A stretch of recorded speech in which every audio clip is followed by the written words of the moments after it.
What's up, everybody? It's Julian. Today, I'm going to be answering the question, is producing music even worth it in 2024? The short answer is yes. To go along with this video, you can check out my sample packs and templates at the top of the description on my website. Make sure to go follow me on Instagram and all the platforms as well. And comment on this video and let me know if you want to see more like this. So yeah, the short of the long is, to answer the question, is producing still worth it in 2024? Yes, it always is. And I'm going to explain why in this video. But first, a little bit of backstory. Why would we even ask this question? Well, to begin with, I think that the market has become really oversaturated, right? Everybody has access to all of the same tools. So, of course, there's going to be way more people doing it. Not to mention the point of release as well, where you can put your music out. You know, DistroKid, TuneCore, CD Baby, all these things that allow you to upload your own music to the streaming services have really democratized production, to put it lightly. And as a result, I think a lot of people are asking, what's even the point? Because back in the day, obviously, it was very much carefully controlled. You know, music was very special because it was hard to get out. You had to convince some company to put it out for you. And so if you remove all that and you just make it about the consumer essentially putting out the music, I think a lot of people's heads were left spinning, right? The thing that they're not really accounting for when they say that, though, is it worth it if everything is different? Well, if you love it, it's still worth it. Like, I mean, I think that's the bottom line, you know? It's not worth it in the sense, like, back in the day, it could be very profitable to press that music. Yeah, it's probably not going to be as profitable nowadays.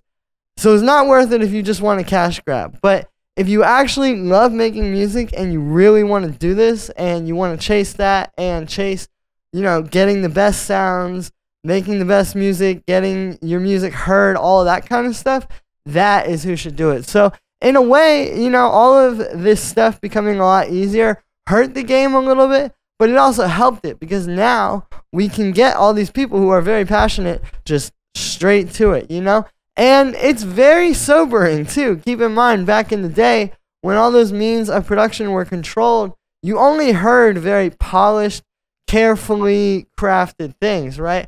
But if everybody is making stuff and it's not going through so many different filters anymore as it was back in the day, it's making for a lot more interesting stuff. And I think that's something we need to keep in mind, too. It's not that everybody has access to high-quality sounding music. Everybody has access to making music. You still have to get good. And again, I think that when things are all on you, like you're not going to have a mixer, you're not going to have a mastering person, you're not going to have artwork people, it's like you got to do all that. You kind of see who's really cut out for this and who isn't, right? So in a lot of ways, it's more liberating. And in a lot of ways, it's getting us closer to the best thing. So that's why I'm really, you know, stressing this to you guys is like, I don't think it's bad that this stuff is so easy to do now. Yes, it can hurt a little bit, some things. But I think anybody who was worried back in the day of that, you know, maybe their thing wasn't that great to begin with, right? Like, I think if you're really doing something great and you're really confident in it, it doesn't matter how many other people are doing it. You know that your thing is going to stand out, right? So, like, yeah, I guess if you want to make really boring cookie cutter music, it's not worth it. But making music is still completely worth it. It doesn't matter, you know, if 1,000 people hear it or if 0 people hear it or if 1 billion people hear it. Like, it's not about that. And I think that's what this era is kind of bringing to light, is that it really should just be about people who just want to do this because they want to do it. All that other stuff that came with it back in the day, in the old world of media, so to speak, kind of muddied the waters a bit. And now we're seeing who's really passionate and who's really serious about that. So that's going to be it for this one, guys. Like I said, I just wanted to answer this question real quick. A lot of you guys have been asking it. And I think that it's a very interesting discussion to have. Definitely continue this in the comments. As always, make sure to like this video as well as subscribe. And let me know what you think of this video in the comments. Like I said in the beginning, you can check out all my samples and presets and project files at the top of the description on my website. Definitely go check those out now. Thanks for the support, everybody, and I'll see you tomorrow with another video.